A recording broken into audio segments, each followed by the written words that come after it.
இசிஜின்ற electrocardiogram எப்படி கண்டுபிடிக்கப்பட்டது அப்படின்றதையும் அதை கண்டுபிடிச்சது யார் அப்படின்றதையும் பார்க்கலாம். 20ஆம் நூற்றாண்டு வரைக்குமே இருதயத்தில் ஏற்படக்கூடிய வெவ்வேறு பாதிப்புகளினுடைய வேறுபாடுகளை மிக துல்லியமாக கண்டறிய முடியாமல் மருத்துவர்கள் மிகவும் சிரமப்பட்டு வந்தாங்க.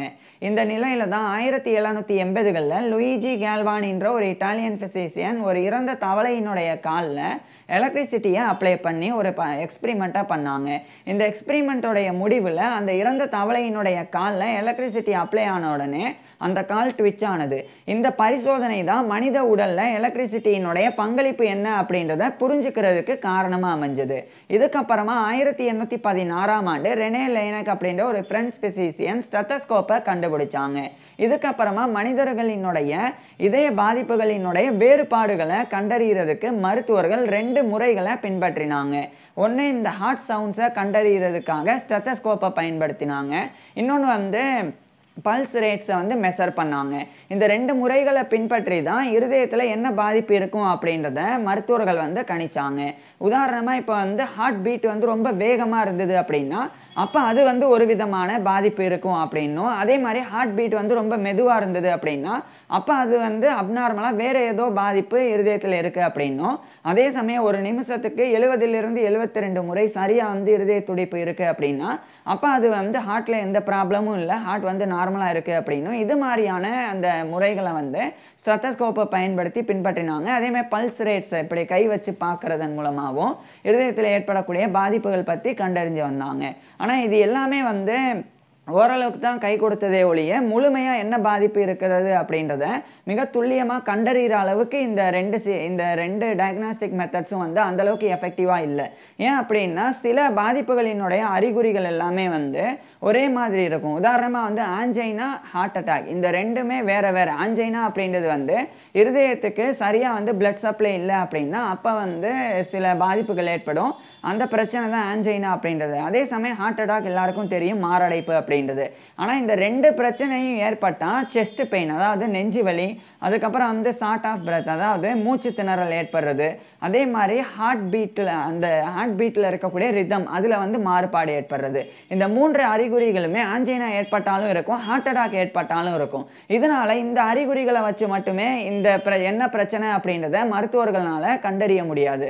உதாரணமாக இப்போ ஹார்ட் அட்டாக் ஏற்பட்டிருக்கும், ஆனால் அது ஆஞ்சைனா மாதிரியே அந்த அறிகுறியும் இருக்கிறனால இது வெறும் ஆஞ்சைனா தான் அப்படின்னு சொல்லி அந்த ஆஞ்சைனாக்கு ஏற்ற சிகிச்சைகளை மருத்துவர்கள் கொடுப்பாங்க. அதனாலேயே ஹார்ட் அட்டாக்னால பாதிக்கப்பட்டவங்க உடனடியாக இறந்து போயிடுவாங்க. அதே மாதிரி ஆஞ்சைனால பாதிக்கப்பட்டவங்களுக்கு பரிசோதனை பண்ணும்போது அது ஹார்ட் அட்டாக் மாதிரியே அந்த அறிகுறிகள் இருக்கிறனால அவங்களுக்கு ஹார்ட் அட்டாக்காக இருக்கும் அப்படின்னு சொல்லி அதுக்கேற்ற சிகிச்சைகளை மருத்துவர்கள் வழங்க பார்ப்பாங்க. அதனால் ஆஞ்சைனானால் பாதிக்கப்பட்டவங்க இறந்து போனாங்க. இப்படி இந்த சரியான முறையில் என்ன பாதிப்பு இருக்குது அப்படின்றத கண்டறிய முடியலன்னா சிகிச்சை முறையிலையும் அந்த பாதிப்பு இருக்கும், அது பெரிய அளவில் எதிரொலிக்கும். ஸோ இந்த பிரச்சனைகள்லாம் அந்த காலகட்டத்தில் இருந்து வந்தது. இந்த நிலையில தான் கார்லோ மாண்டூச்சி அப்படின்னு சொல்லி ஒரு இட்டாலியன் பிசிசிஸ்ட், ஒரு இயற்பியலாளர், அவர் ஒரு விஷயத்தை முன்மொழிஞ்சாங்க. அதாவது மனித உடலில் இருக்கக்கூடிய இருதயம், அதே மாதிரி தசைகள், இதெல்லாமே எலக்ட்ரிக் சிக்னல்ஸை ஜெனரேட் பண்ணுறது அப்படின்றத அவர் சொன்னாங்க. அதுக்கப்புறமா அதே மாதிரி எமில் டு போரேமண்ட் அப்படின்ற ஒரு ஜெர்மன் ஃபிசியாலஜிஸ்ட், உடலியல் நிபுணர், அவருமே இதே கருத்தை முன்மொழிஞ்சாங்க. இதுக்கப்புறமா இருதயத்தில் இருக்கக்கூடிய எலக்ட்ரிக்கல் ஆக்டிவிட்டி அதை ரெக்கார்ட் பண்ணணும் அப்படின்னு அலெக்சாண்டர் மியூர்ஹெட் அப்படின்ற ஒரு ஸ்காட்டிஷ் எலக்ட்ரிக்கல் இன்ஜினியர், அவர் ஒரு டிவைஸை 1872ஆம் ஆண்டு கண்டுபிடிச்சாங்க. அதை பயன்படுத்தி அவர் இன்னொரு ஒரு மீட்டரை எலக்ட்ரோ மீட்டரை யூஸ் பண்ணாங்க. அது லிப்மன் கேபில்லரி எலக்ட்ரோமீட்டர் அப்படின்றது. ஸோ அதையும் பயன்படுத்தி அவர் முதல் முறை மனிதனுடைய இருதயத்தில் ஏற்படக்கூடிய எலக்ட்ரிக்கல் ஆக்டிவிட்டி அதை அவர் ரெக்கார்ட் பண்ணாங்க ஃபஸ்ட்டு. அதுக்கப்புறம் 1887ஆம் ஆண்டு அகஸ்டஸ் டெசேரே வாலர் அப்படின்ற ஒரு பிரிட்டிஷ் ஃபிசியாலஜிஸ்ட் இதே மாதிரி லிப்மன் கேபில்லரி எலக்ட்ரோமீட்டரை பயன்படுத்தி மனித இருதயத்தினுடைய எலக்ட்ரிக்கல் ஆக்டிவிட்டியை ரெக்கார்ட் பண்ணாங்க. ஆனால் அது எல்லாமே அந்தளவுக்கு துல்லியமானதாக இல்லாமல் இருந்தது. இந்த நிலையில தான் 1897ஆம் ஆண்டு கிளமெண்ட் ஏடர் அப்படின்ற ஒரு பிரெஞ்சு இன்வென்டர் அண்ட் இன்ஜினியர், அவர் ஒரு ஸ்ட்ரிங் கேல்வானோமீட்டர் ஒன்று கண்டுபிடிச்சாங்க. இது ஒரு இன்ஸ்ட்ருமெண்ட், இது ரொம்ப sensitive and fast responding and measuring instrument. இதை அவர் கண்டுபிடிச்சாங்க. அது எலக்ட்ரிக் சிக்னல்ஸ் அதை மெஷர் பண்ணுறதுக்காக அவர் கண்டறிஞ்சிருந்தாங்க. அதுக்கப்புறமா இதை மருத்துவத்தில் பயன்பாட்டிற்கு கொண்டு வரணும் அப்படின்னு வில்லம் ஐந்தோவன் அப்படின்ற ஒரு டச் ஃபிசிஷியன் அண்ட் ஃபிசியாலஜிஸ்ட் அவர் வந்து முயற்சி செய்ய தொடங்கியிருந்தாங்க. குறிப்பாக 1900ஆம் ஆண்டு காலகட்டத்தில் அவர் வந்து நெதர்லாண்ட்ஸோடைய லைடனில் இருக்கிற யூனிவர்சிட்டி ஆஃப் லைடனில் ப்ரொஃபஸர் ஆஃப் ஃபிசியாலஜி உடலியல் பேராசிரியராக பணிபுரிஞ்சு வந்தாங்க. அப்போ தான் அவர் வந்து இந்த ஸ்ட்ரிங் கேல்வானோமீட்டர் அப்படின்ற இந்த ஒரு இன்ஸ்ட்ருமெண்ட் பற்றி தெரிஞ்சுக்கிட்டாங்க.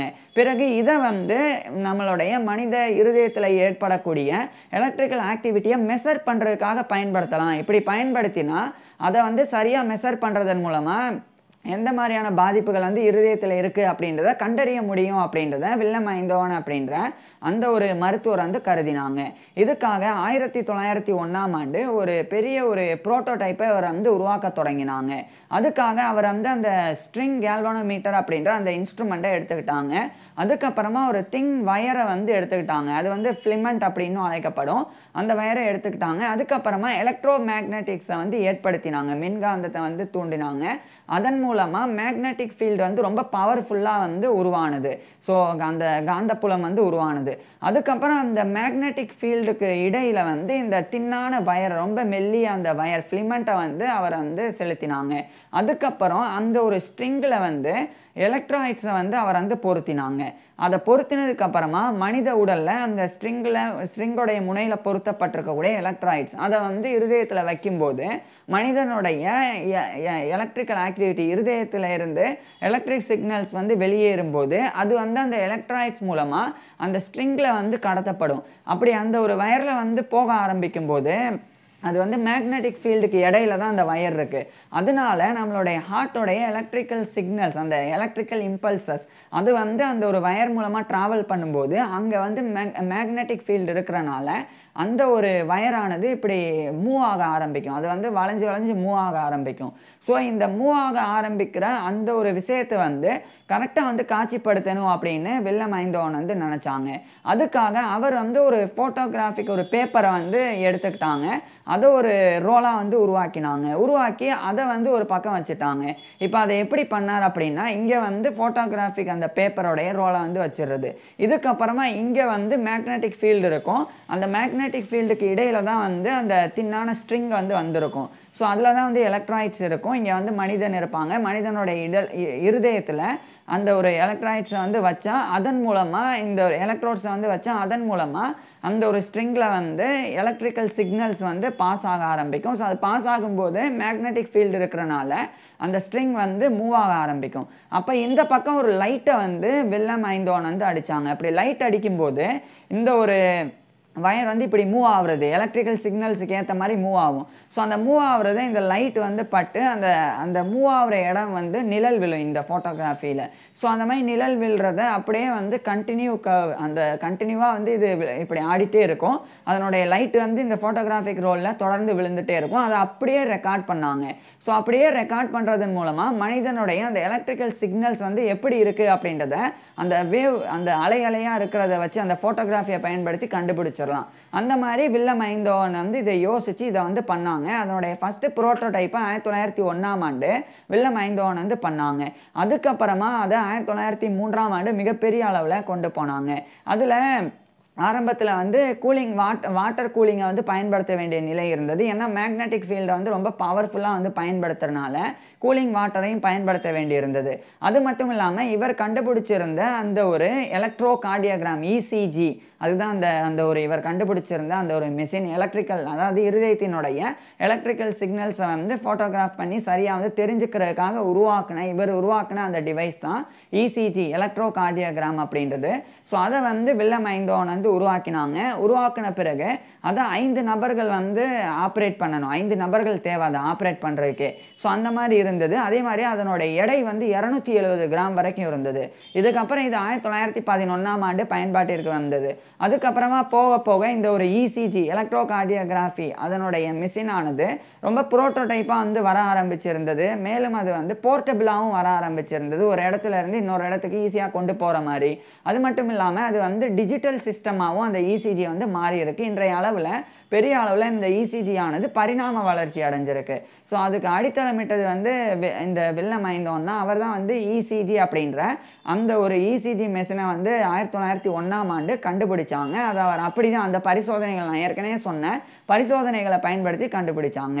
இதுக்கப்புறம் இன்றைய காலகட்டத்தில் இந்த இருதயத்தில் என்ன பாதிப்பு ஏற்படுது அப்படின்றத துல்லியமாக கண்டறிகிறதுக்கு இந்த இசிஜி வந்து பயன்படுத்தப்படுது. இசிஜி பயன்படுத்துகிறனால ஹார்ட்டில் என்ன ப்ராப்ளம் இருக்குது அப்படின்றத சரியாக தெரிஞ்சுக்கிட்டு அதுக்கேற்ற மாதிரி சரியான சிகிச்சை முறைகளை வந்து வழங்க முடியும். அதனால் ஹார்ட் ப்ராப்ளம்னால பாதிக்கப்பட்ட நோயாளிகளினுடைய வாழ்நாளை கூட நீட்டிக்க முடியும். ஸோ இந்த அளவுக்கு இன்றைய காலகட்ட மருத்துவ வளர்ச்சி வந்து ஏற்பட்டிருக்குது. அதுக்கு முக்கியமாக இருதயவியலில் இவ்வளோ பெரிய வளர்ச்சி ஏற்பட்டிருக்கு. அதுக்கு முக்கியமான காரணமாக இருந்தது இந்த இசிஜி அப்படின்ற இந்த ஒரு எலக்ட்ரோ கார்டியோகிராஃபியினுடைய கண்டுபிடிப்பு தான். இதை கண்டுபிடிச்சது வில்லம் ஐந்தோவன். இந்த வீடியோ பற்றி நீங்கள் என்ன நினைக்கிறீங்க அப்படின்றத கீழே கமெண்ட்ஸில் சொல்லுங்கள். அதே மாதிரி இந்த ரெனே லேனக் வந்து ஸ்டெத்தஸ்கோப்பை கண்டுபிடிச்சார் அப்படின்னு நான் ஏற்கனவே சொன்னேன். அதை அவர் எப்படி கண்டுபிடிச்சார் அப்படின்றது ரொம்ப சுவாரஸ்யமான ஒரு தகவல். அந்த ஃபுல் டீட்டெயிலை நான் ஏற்கனவே பேசியிருக்கேன். அதை பார்க்குறதுக்கு கீழே டிஸ்கிரிப்ஷனில் லிங்க் கொடுத்துருக்கேன். இல்லைனா டிஸ்பிளேவை டச் பண்ணுங்கள், நேராக அந்த வீடியோக்கே போயிடலாம். தேங்க்யூ.